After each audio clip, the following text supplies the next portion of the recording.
Okay, welcome to today's Habits of Health book study. We are going to be talking about sleep today, and I'm Julie Baker. I'm a certified health coach with Take Shape for Life.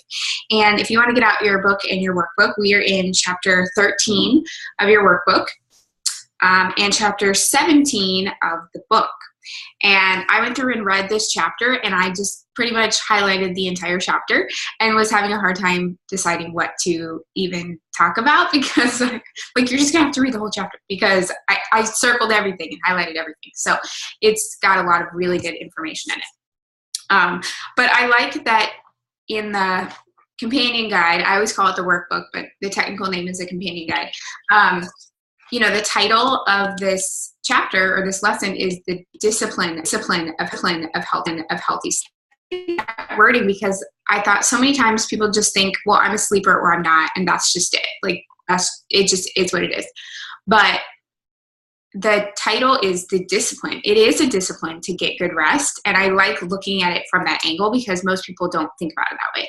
They just think about, well, I have a hard time sleeping, and there's nothing I can do about it. But if something is a discipline, you are disciplining yourself to make changes and to do that. It's your responsibility to do that. And so that's kind of what we're going to be talking about today. Just the importance of sleep. Okay, I remember when I was in college and people used to say, oh, we'll just sleep when we're dead. And I remember actually saying that. And it talks about that in this chapter. And I was like, I used to say that. Like, I don't need to sleep. We don't have time to sleep. We have too much to do. And just how important it is for our overall health. And if you're in the weight loss stage, how vital it is for your weight loss. And there's just so much good stuff in here. And we're also going to talk about, a good sleep environment and a routine and things that we can do to be better sleepers that we can discipline ourselves to do. So I'm excited. Okay, so open to lesson 13. One of the first things it says is learning good sleep habits is just as important as learning habits of healthy eating and motion.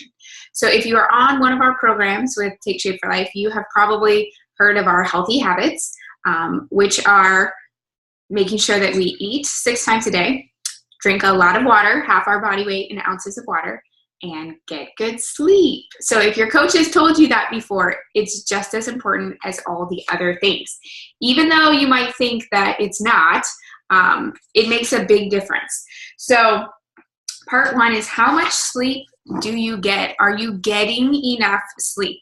So there is a section in the book of how we can track this, which is really interesting.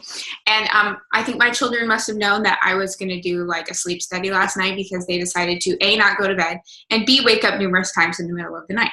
So they were trying to be my case study for this week, which honestly they never do anymore. They're a little bit older, so like they don't ever do that. And I was just like, they knew it today.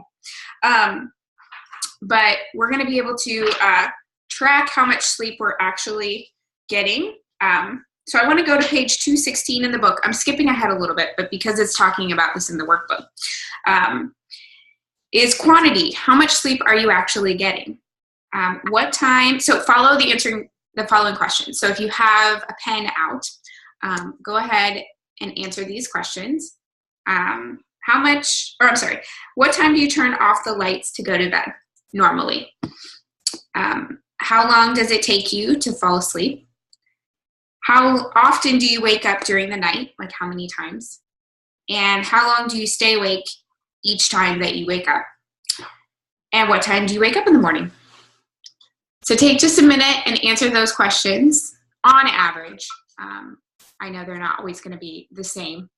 But then it says to find out how many hours of actual sleep that you're getting. Calculate your sleep window, which is the amount of time between your lights out and you're waking up. So how many hours is that? And number 2, subtract the amount of time you spend in bed that you're not actually sleeping. So the time you spend falling asleep or laying awake in the middle of the night. And then between those 2 numbers, the result of those numbers is how much sleep that you are actually getting. So on average, it says men should be getting 7 to 8 hours a night, women 6 to 7. I think that should be the other way around, but that's just my opinion. And that is just a statistic. Every person is different, so that does not mean that, I think I actually need more like 8 hours of sleep. But everybody is different. But that does not mean that like 3 to 4 hours of sleep is acceptable, because I do know people that say, I just don't need a lot of sleep. Have you ever heard people say that? Oh, I just don't need a lot of sleep, and they get 3 to 4 hours of sleep a night. That is not true. We're going to talk about some people are night owls, some people are morning people. So there's definitely that to take into consideration, but our bodies were designed the same. So we do require sleep. So when someone tells you, I just don't need to sleep, that is not true. And we're going to talk about how your body is telling you that. The first page of chapter 17, it asks you some questions. Do you, and then it lists a lot of these things. Do you wake up tired in the morning? Do you need a nap in the afternoon? Do you fall asleep watching TV? Do you have frequent small accidents at home or large ones on the road? Have trouble focusing on your job? Find yourself sleepy after lunch? Have trouble figuring out the correct change from a purchase? So to me, that's like foggy brain. Feel irritable or depressed most of the time? Feel like you're not getting anything done? Drink alcohol to go to sleep? Or I think that would probably be, take medications to go to sleep as well. Drink several cups of coffee or energy drinks during the day to stay awake. Have difficulty falling asleep or staying asleep. So the amount of people that deal with sleep issues or sleep disorders is alarming. There is so many people. And just it talks about in this next paragraph from non-sick to sick, and how sleeplessness can actually put you in that state from not being sick to sick. So a growing body of evidence links poor sleep habits to increased inflammation, a higher risk of cardiovascular incidents, and even obesity. So let's look at some problems, sleep-related problems. Sleep and weight gain. And this is interesting because, that's what we do. We help people get healthy. We help people lose weight. So these things are directly correlated.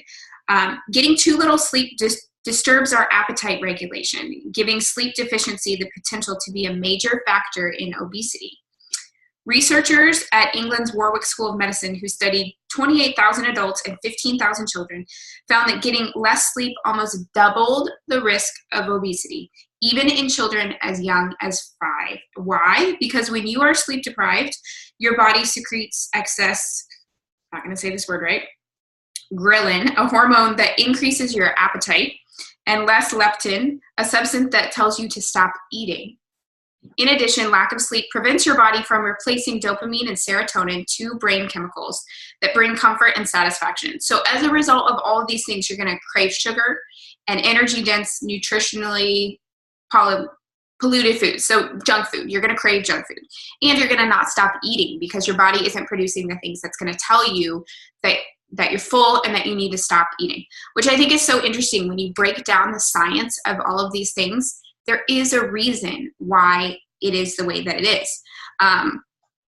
In fact, getting fewer than 6 hours of sleep can raise your risk of viral infection by 50%. So if you are one of these people that maybe don't get a lot of sleep at night, are you sick all the time? Are you getting viral infections a lot? Are you picking up germs everywhere and just your body is not able to fight it off?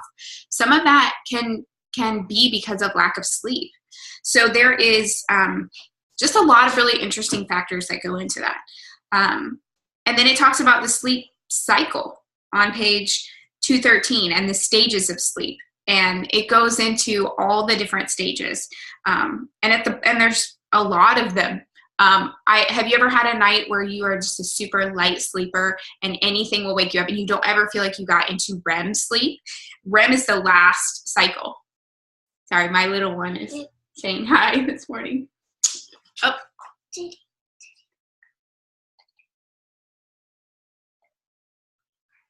Yes. Okay.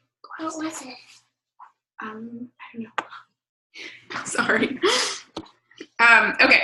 So if you've ever felt like you didn't get a good night's rest, a lot of it has to do with that. Maybe you didn't get all the way into your sleep stage. The REM cycle is the rapid eye movement where you're dreaming. And I know the other day I woke up immediately from a dream and it was so real, you know, you just remembered it and you felt it, and that's when you were in that really deep sleep stage. And if you wake up right out of that, you just feel so out of it, like you don't know what's going on. That's because you were in the deepest stage of sleep and you woke up for whatever reason. So our bodies are supposed to gradually wake themselves up. And so that's why you feel like a zombie when you know that you were just dreaming. So our body, it's interesting just how sleep goes hand in hand with that. But also on page 214 on the side, I circled this because it says sleep deprivation is used as a form of psychological torture, which is true. And it's often considered worse than going without food or water because it rapidly erodes your emotions and self-confidence, resulting in erratic behavior.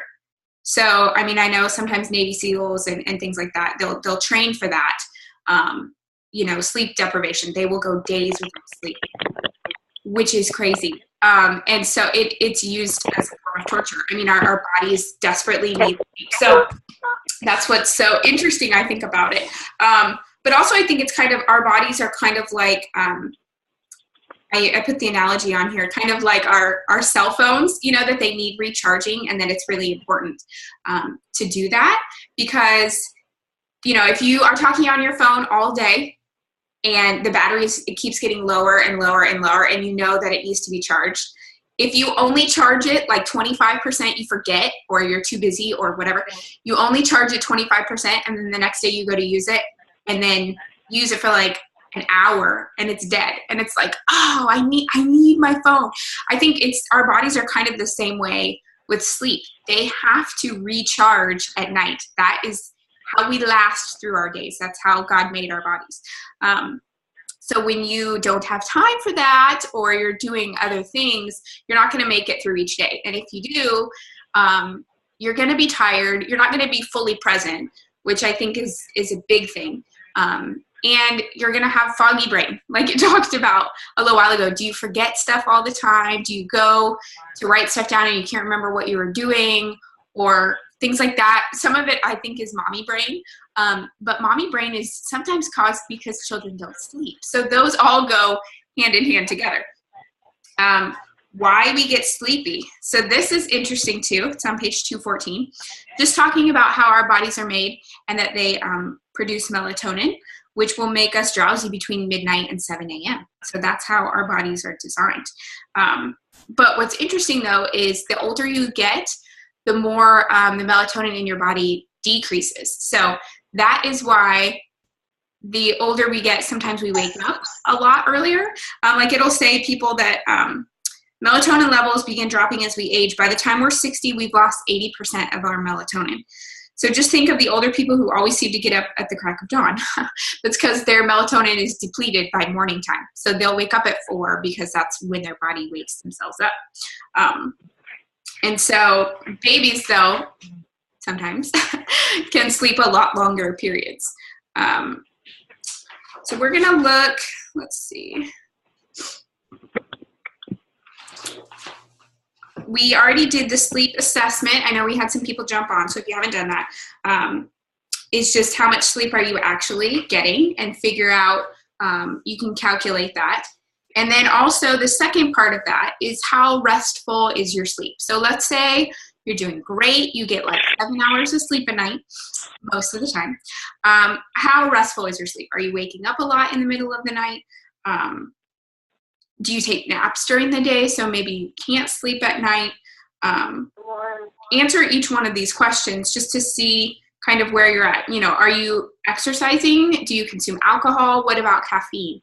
All of these things that are part of our daily routine, maybe we just don't think affect our sleep, but they do. And so on page 217, come on. I'm going to mute everybody. Okay. Okay. On page 217, we talk about finding your chronotype, which is what I was talking about. Are you a night owl or are you a morning person? So this is always funny because some people are, I'm not a morning person, but if you have kids that are morning people, you know, that it's challenging and that you do everything that you can do to be nice to them in the morning. Actually, the funny thing is my husband and I joke, we're not really morning people or night people. We're like afternoon people. Like we're really good in the afternoon if you can just, but there is no, apparently that's not on here. But it is interesting because everybody's different. So kind of finding, it says most people aren't wholly one or the other. They're just kind of somewhere in between. And some of that might be your schedule. Some of it you don't really have a choice. You have to get up early, or, you need to work late or whatever. So sometimes it's not always how you naturally are. But it says if most of your sleep occurs at the wrong time of day, sometimes it's harder for you to get the rest you need. So I think this is learning about yourself. And I also think that this changes over time. Sometimes it's your work, sometimes it's your age, sometimes it's, your kids. A lot of those things have to do with it. But scientists have found that morning people's melatonin declines rapidly after it peaks, which may account for their ability to get up early. And it declines more slowly in night owls. So those aren't just terms that, people throw around. They really are real things. And body temperature has a lot to do with that too, is morning people, their body temperature reaches their minimum temperature about 4 a.m. and evening people at about 6 a.m., closer to the time when they have to get up. So just interesting. And another tip that it tells us to do is not to alter our bedtime, even on the weekends or your wake time. If you find that you need extra sleep on the weekends, then it might mean that you're not getting enough quality sleep during the week, which I know a lot of people think, I get to sleep in, it's Saturday, or Sunday, or whatever day, it is for you, I get to sleep in. But sometimes that messes up your body just by getting up at different times, because you might also go to bed later because it's the weekend, thinking that you're able to sleep in. So I think it's just like anything else kind of that we talk about with Take Shape for Life, is it's a habit. And once you get into the habit of sleeping well and going to bed at the same time, about the same time, and getting up at the same time, it just makes it a lot easier on your body to continue doing that. The second one is set a bedtime. So like I said, it doesn't matter if your bedtime is at 9 p.m. or if it's 1 o'clock in the morning. Hopefully it's not for you, but what's important is establishing a pattern that sets a rhythm and will put your body back where it needs to be. And it's also a guideline for how much sleep you need, the 6 to 7 hours. But you should reach a point where you're going to bed at the same time every night and waking up at the same time and feeling really rested. So that's the optimal sleep length for you, which is different for every person. And this part really got me. Even cutting back by 1 hour can decrease your alertness by 35% and move you to a non-sick state. Wow. Even decreasing by an hour, by 1 hour, can change everything. What do you need, love? I don't know where the telephone stand is. Go upstairs. Okay, you're always going to get my kids on this. So I just thought that was really interesting because I actually spoke with a client this week and she said, I don't have a lot of energy, I'm worried, why is my energy going down? And we talked about sleep. How's your sleep been? Well, I guess it hasn't been as good as, it was in prior weeks. I've been busy or been whatever. And I said, okay, try to track it this week and make sure that you get enough, and it will make a big difference. And set your routine. Routines are important. Get out of bed. Once you wake up, get up. And limit your caffeine. I know sometimes that people will drink coffee at night, right before bed, just saying, caffeine doesn't affect me.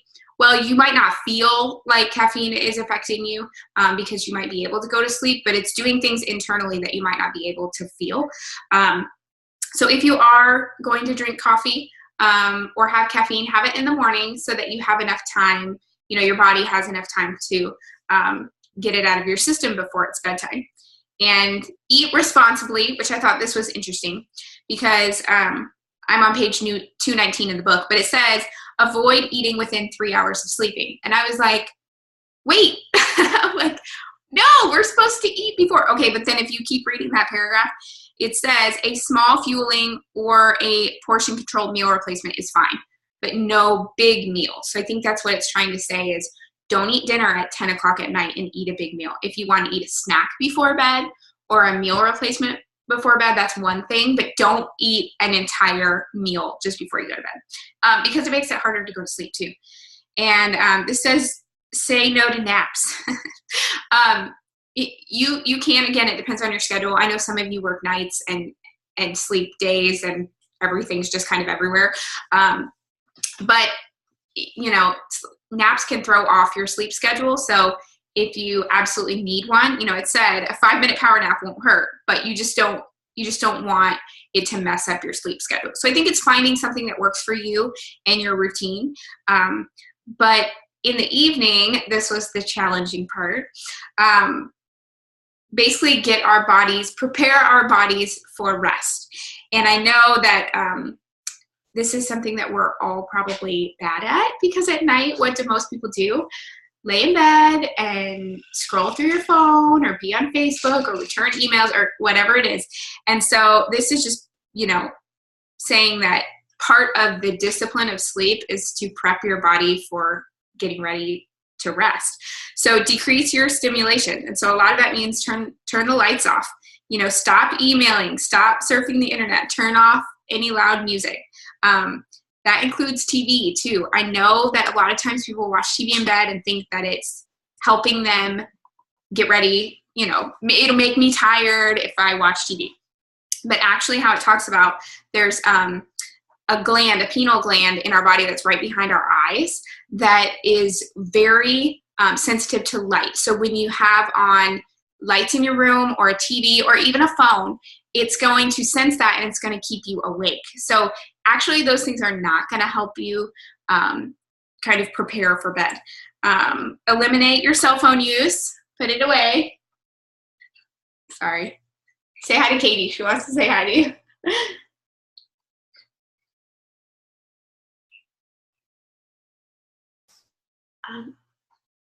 Ask Daddy. I think it's upstairs. Okay? Or ask Sissy. I know where it is. Okay. Okay. It's hard to do anything around here. Okay, so eliminate our cell phone use. I know we're all bad at that. Minimize liquid intake. So if you're drinking all your water, don't drink it all at 9 o'clock at night. You will be up peeing all night long. If anybody's ever been there, they know. Try to get your water in as soon as you can in the first part of the day so that you're not doing that. Avoid exercise within 2 hours of bedtime. So, and the reason why they tell us to do that is just it's going to increase our chemicals and keep us awake. So if you're going to exercise, unless it's something like yoga, which I think it talks about in here too, or breathing exercises, something that's going to relax your body, but don't do Zumba before you go to bed, because that's not going to help you sleep. You might think it's going to make you tired, but it will actually do the opposite. So make sure you take your medications at a good time so that they're not affecting your sleep. Avoid alcohol within 90 minutes of bedtime. And resolve family issues. Arguments with your spouse, logistical concerns about getting the kids to school, or to-do lists should be resolved before you go to sleep. Just so that you're not stressed. And I'd like on page 220 on the sidebar in the blue, it has something that says, prepare for tomorrow. And it says, have a to-do list next to your bed and write down all the things that you need to do tomorrow, or the things that you're thinking about, or whatever it is that's going to completely distract you from getting a good night's rest, and write them down. Because you know what ends up happening is you go to fall asleep and then you think about it and then you have to get up and then go find the thing because you're going to forget and you're not going to do it in the morning. And then you get distracted because you realize that, oh, I left the laundry out and this needs to be taken to school tomorrow and all this stuff. And then you look at the clock and it's like midnight and you're like, okay, because I know we all do that. We're all busy. We all have so much stuff on our minds. So I just think it's important to keep a notepad by your bed, write down all the things that you need to empty out of your mind to de-stress for the night. And then tomorrow, pick it up again and take a look at it. And, you know, you will have a list of the things that you need to do, feel better prepared. Another part of this too is, hold on, I'm going to close my door. Okay. Preparing your bedtime and your bedroom and preparing yourself for resting. And this, just have it be a peaceful environment for you. That might mean, buying new pillows or bedding that you really like. It's really comfortable. Make your bed somewhere that you can relax and that's not stressed. If you have kids, take toys out of your room as much as you can. Try to make that your space because that's important. Even just visually, you want it to be a place where you can relax. Some people take a hot bath at night because that helps them calm down from the day and just relax. And it says get into bed. I think sometimes that's the biggest thing for people is they just think at night, I'm just going to lay on the couch and watch TV. And what tends to happen when we do that is that we snack because that's habit, right? If you're sitting in front of the TV, you end up eating things that maybe you weren't planning on eating. But also you end up staying up longer. And I think if most of us were to just go to bed, that we would actually fall asleep in not, it wouldn't take us very long to fall asleep because our bodies are tired. It's just sometimes I think we think, oh, well, I can't go to bed before 9 o'clock or 10 o'clock or whatever that number is for you for whatever reason. We just think, oh, it's way too early to go to bed. I should be doing something. And I just encourage you, depending on your schedule, get as much sleep as you can. And that means getting into bed and not being on your phone. Maybe you can read a book. I love to read, but some people don't like to read. And so just reading will make them fall asleep. So, whatever you can do to just get yourself to bed and just relax, make it a good environment. And it even talks about on page 221, things that we can do to create a good environment for sleep. It gives us like certain colors that you can paint your room or have your bedding so that it will be relaxing, or trying things like essential oils, lavender, things like that, just to calm you down. Make sure you have a comfortable mattress and pillows, and make sure it's not too hot in your room. Just kind of all of these things that will distract us from actually sleeping are things that might make a big difference for you. So in our workbook, we talked about how much sleep we're actually getting. So we're going to turn to actually the appendix in the workbook. So it's in the back. It's Appendix D. And it is a sleep log. And so this is really interesting. If sleep is a problem for you, you're having a hard time, or you just feel tired a lot and are not really sure how to, kind of what the problem is or how to fix it, this is going to help you. So you're going to answer these questions every day for a week. So if you turn the page on page 172, it has a sample sleep log. And there's a blank one on page 173, so you can tear it out and make copies. And you kind of have to read over it because it goes from 6 o'clock one night to 6 o'clock the next day. So it's a little confusing, but if you look at it, you'll understand how it works. And just you're tracking what you're doing. When did you get in bed? When were you actually asleep? What were you doing before you went to bed? Were you watching TV? Did you eat anything? Did you have caffeine? It even has in here, do you take medication? What time did you take it? What time did you wake up? You're really just tracking all of these things. And I think the purpose of this is to find out how much sleep you are actually getting and how much, not only quantity of sleep, but quality of sleep. Are you waking up in the middle of the night? Why are you waking up? Did you wake up, or did you have a bad dream? Did you have to go to the bathroom? What is the reason behind it? And on the blank one on page 173, it'll tell you, how did you feel when you woke up? Did you feel tired when you woke up, or did you feel rested? How did you feel during the day? And were you more alert in the morning or the evening? And it gives you a scale 1 to 10, like how tired were you? And I think that this is really important because you're going to find out by doing this, maybe you have a night where you work late, or a morning that you have to get up early. Well, by tracking this, you're going to see what you need to do and what choices you need to make, that discipline of sleep, to make that day the best day that it can be. If you have a night where you work late, maybe the next day you are going to need to go to bed early. So that might mean having a meal already prepped, or deciding that you're going to eat out that day so that you don't have to clean everything up, or whatever. It's just finding out what your schedule is and how it's going to work for you. Because like I said, there are some people who work nights. And so I get it. It's hard to sleep during the day, and your sleep is probably messed up. And I know that that's the case for a lot of people, and they do the best that they can, but they're not getting the rest that they need. And a lot of times that's why they've moved from that non-sick state into the sick state. In the health assessment in chapter 5, that's what that is. So if you don't know, if you're not sure what I'm talking about with the sick and non-sick, in the Habits of Health book, there's a pretty lengthy health assessment that will show you where you're at. If you haven't done that yet, I highly recommend that you do that. That's going to help you figure out where you're at. But even decreasing your sleep just a little bit can make that big difference. So I just encourage you, if sleep is hard for you, to tear this out, make copies, do a sleep log for a whole week, and figure out where your problem issues are and how you can make them better. And part 3 is evaluating your sleep quality. And that's in the workbook as well. And list your problem areas. So most people know the areas that maybe are hard for them or are challenging.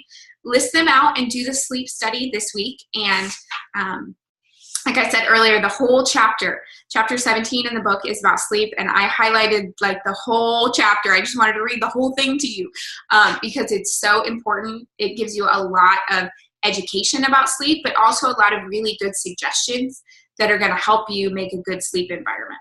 And then improve your sleep quality.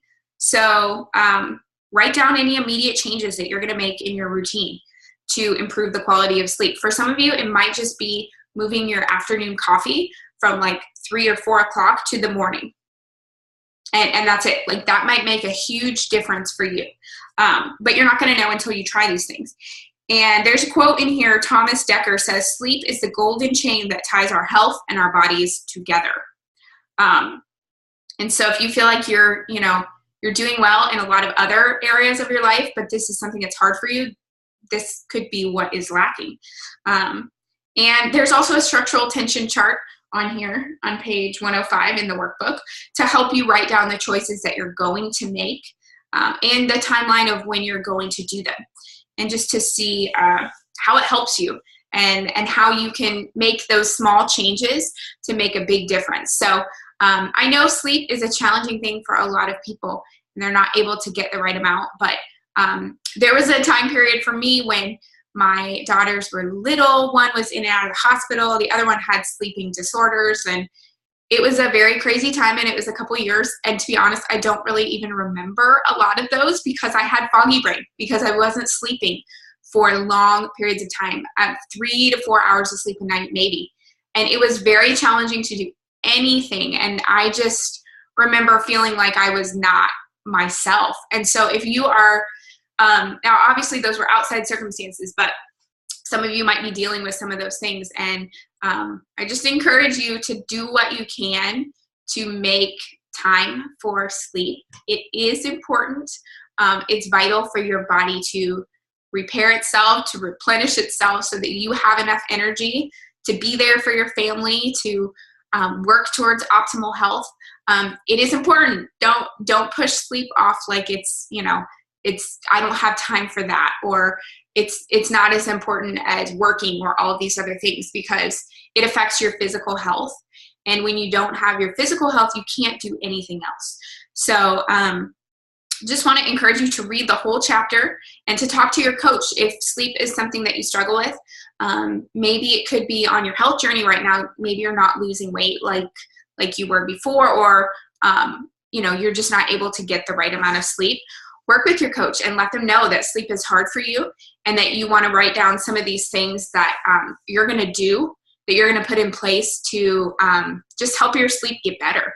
So I know that it was kind of a short lesson. Next week, we're going to be talking about creating an infrastructure of support and success. And so I'm excited about that. But I'm going to go ahead and see if anybody has any questions, or if anybody wants to share about sleep in their own lives, or anything that they have instituted just to help them in their health and with their sleep.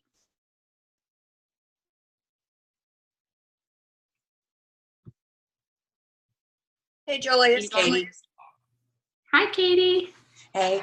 I've implemented quite a few things to help me to sleep because I have anxiety. One of my issues is I have a lot of anxiety. I have a lot of stress from previous relationships years ago that's built up into me. So sleep is extremely important. One is I have to have a nap every day, and I have to have at least an hour and a half nap. I have to sleep at night. That has to be a minimum of 7 hours.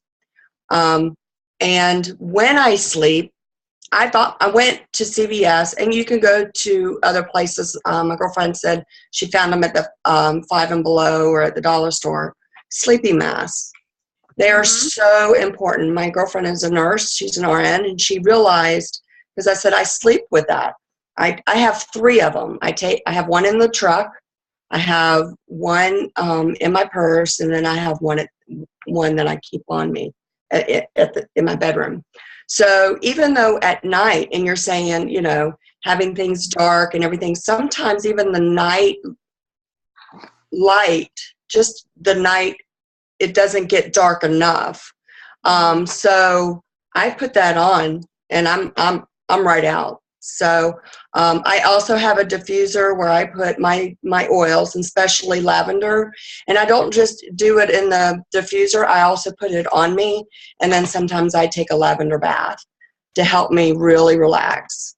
So those are very key points to get you, you know, when they, you know, that old saying, Calgon, take me away. Yeah. It really, yeah, get you in that, I don't care about anything anymore. I'm ready to go to sleep. And having a little notebook right next to you is really crucial, because sometimes my brain doesn't get rid of all the stuff during the day, and I just have to dump it. So writing it down and getting rid of it. And my doctor said that is one of the best things to do, especially for women, because we're always thinking. So having that notebook right there, and you can just dump whatever it is you're thinking about and just write it on there. Doesn't matter if it's crazy stuff, just put it down. and then, you know, and then you can go to sleep, because it's out of your head. You got to get it out of you, because that's one of the most important thing for women. Yeah, that's great, Katie. Thank you for sharing. That's a lot of good suggestions. And I love that you know that about yourself. You know what you need. And so I think that's probably one of the most important things, is just that you're aware of what your body needs, because yours is different from mine. Mine is different from someone else's. And it's just, you know, it's not the same across the board. It's not. Everybody is different. And you will go through just times or weeks where you are more tired than others. And some of that's just hormones. We're women, and that's just how it is. So if there's a week you are just super tired, then rest. You know, that might mean that the laundry doesn't get done and your dishes sit in the sink or whatever. But what I have found is that if I try to do those things when I'm super tired, it takes me forever. Like, it will take me twice as long as it would if I would just sleep and get rest and do it when I'm fully awake. And then I can do it, and it doesn't take me any time, and it's so much easier. So I know sometimes we just think, well, there's so much to do, and I just, you know, I don't have time. But that's not true. Your house is not the way our house, and that's another thing I had to learn, is that everything doesn't have to be in a perfect spot. That's a stressor for women. That's a daily stressor for women, and you have to let that go. You have to let that go, because if not, it's going to eat you up. When you get to my age, you're going to have so much anxiety, girls. You're not going to be, you don't want that. Yeah. And you want the sleep, and you don't want to be where what I am dealing with. I'm dealing with some how do you want to say it? It's like post-traumatic distress disorder, but I'm dealing with it. It's another word for it. Conversion disorder is what I'm dealing with. So that all that stress from my previous lives and things has built up in me, and I never really released it. And that's a big problem with women, is we don't know how to dump it and release it. So you want to, and sleep is one of the most important things that helps our body regenerate and have us have a healthier and happier life. So I was so excited when you said you were going to be talking about this, and I was like, oh my gosh, this is so, and I was like, I got to stress to these people that it's so important. It's not just that you're going to regenerate your body, but you're going to have a longer lifespan if you get your sleep in, because it'll bring in inflammation. It'll bring all sorts of other physical problems if you don't get enough sleep. And daily stress lives, learn how to de-stress. If you have to go out and take a walk before you go to bed, to burn that energy out and do it, just do it, because it's so worth it. And here I am in my 50s, and I had to learn it the hard way, and I really don't want women to learn the hard way. If we can teach them now and have you guys have such happier lives and the rest of your lives. Well, and I think a lot of that is healthy mind, just yes. What we've talked about is healthy body, healthy mind. That is a huge part of our journey. And that might be something that is a constant struggle for people, is just to renew your mind and have it be with positive things. There might be a lot of stressors in your life that are outside of your control. Maybe there's nothing that you can do about them. But you can choose how you react to whatever's going on. And like Katie said, you find ways that you can help yourself be less stressed. Maybe it's taking time for you, doing something, rewarding yourself or celebrating yourself, because we don't do that either. We're really bad at that. And I know I always try with my clients, what are we celebrating this week? Or, I'm super excited for you when you reach a goal. Let's celebrate. Let's not make it with food. Let's make it with something else. What's something that you've always wanted to do, or that you're not making time for?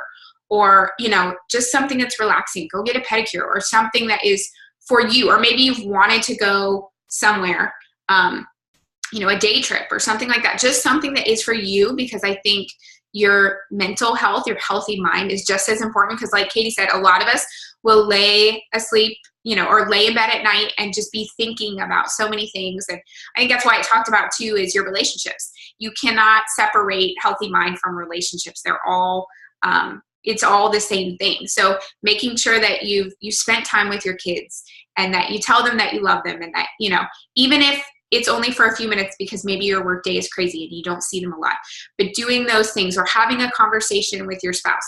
It might only be 10 minutes because you know what, you guys just got home from work or whatever, but you are doing what you can do. If you can do more than that, great. That's awesome. Those are the things that are going to kind of hold all of this together. So I think a lot of it's just learning about yourself and how all the puzzle pieces fit together with your healthy body and your healthy mind, and really just making all of these things a priority in your life, because they are important. Like Katie said, you don't want to wait 10, 20 years from now and look back and say, I really wish that I would have done so many things differently, because we only get this one life. We want to make it as awesome as we can, and just to make those daily choices, the discipline of sleep, the discipline of doing the things that you need to do and that are important.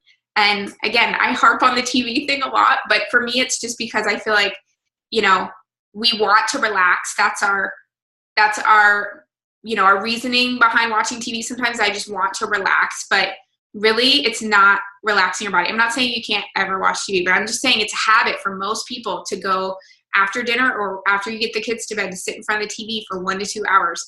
You could be sleeping. If you're not getting enough sleep, you don't need to be watching TV. You need to go lay in your bed and fall asleep. You know, just really taking time to figure out your schedule and say, what are the things that are really beneficial for me? You know, it's like some of these things might be permissible. It says that in the Bible. You know, a lot of things are permissible, but everything is not beneficial. And so what that's saying is, you know, in regards to TV, is TV necessarily wrong? No. But is it beneficial? I don't know. You know, that depends on you. Maybe you're spending time with your spouse and watching a movie you wanted to watch. Maybe that's beneficial. Go for it. Or if you're just really tired and you just feel like laying there and it keeps you awake for 3 hours, that's not really beneficial. So I think it's really finding the things in your life that are going to push you towards your optimal health and figuring all those things out. So hopefully that this Zoom was really helpful for you guys and gave you some ideas of things that you can do to get better rest and just sleep better. If sleep's a problem for you, read the book, do the workbook, and this next week, do the log. Print it out and write down your sleep stuff every single day this week and see, we can fill in the gaps of where you're missing things.